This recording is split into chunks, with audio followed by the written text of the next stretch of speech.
Let's bring in Princeton University political scientist, Dr. Lauren Wright. Doctor, thank you so much for being here. Let's start off with Bernie Sanders and Mamdani at yesterday's event.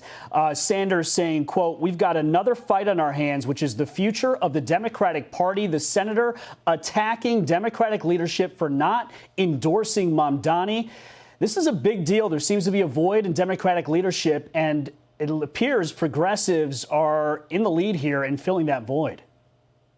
Oh, man, what a mess, Brian. I mean, look, I will say if Mamdani turns out to be anything like Bernie Sanders, then a lot of people will be very happy because Sanders is quite literally one of the least productive members of Congress. He talks and he yells and he pounds on the table and he gets absolutely nothing done. Less than 1% of the bills he sponsors become law. And so if Mamdani is just lying to appeal to the progressive wing of his party, which I understand because he can't alienate those educated East Coast elites. They make up a big chunk of the party now.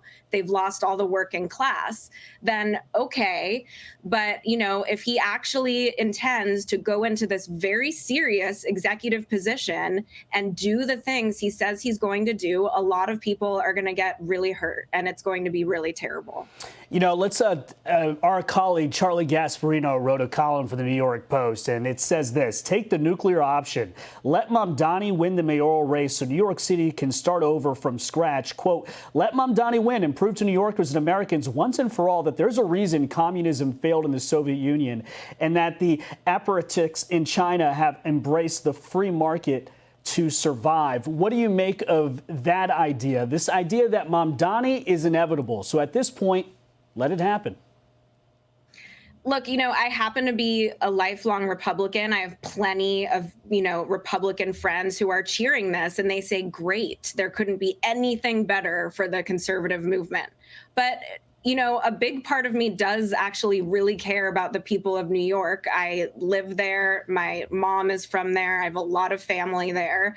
And people will go jobless and hungry if these policies are implemented. If he guts the police department that he called wicked and corrupt, people will die that didn't have to. And I don't think that's okay. And if there's anything we've learned from the 2024 election, it's that Democrats will find any reason besides the policies that they lost an election. And so I don't even believe if Mamdani loses that they're not going to circle right back to these socialist policies. I mean, Kamala Harris makes, you know, she looks like Donald Trump next to this guy. It's really just a completely different set of policies. And instead of shifting to the center, it looks like the party really is shifting left.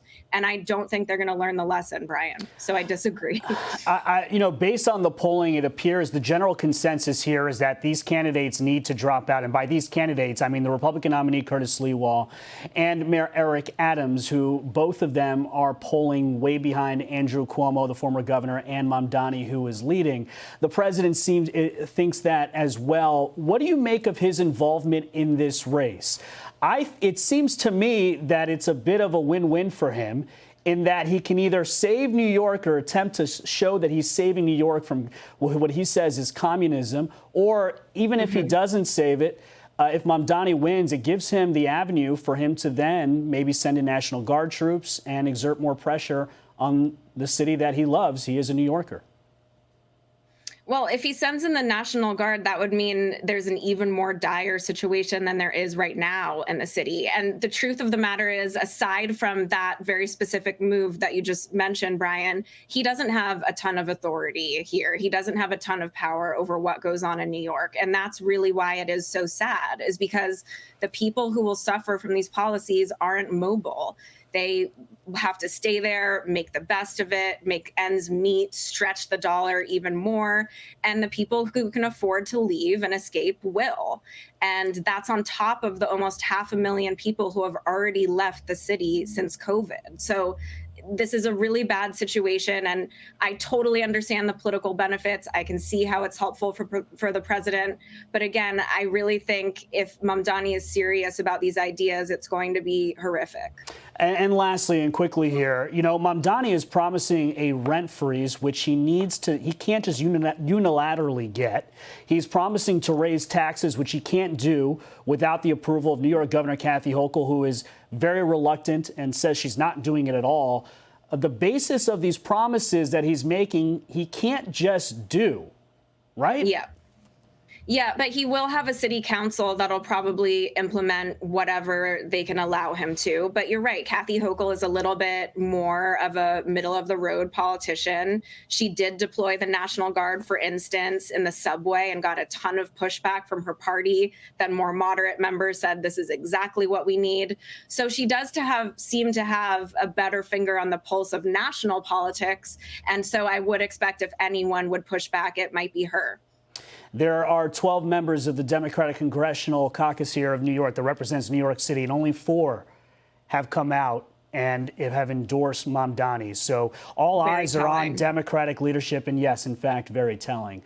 Dr. Lauren Wright from Princeton University, wish we had more time. Thanks for the great conversation. Oh, anytime, Brian. Thanks so much. Of course. Hey, Sean Hannity here. Hey, click here to subscribe to Fox News YouTube page and catch our hottest interviews and most compelling analysis. You will not get it anywhere else.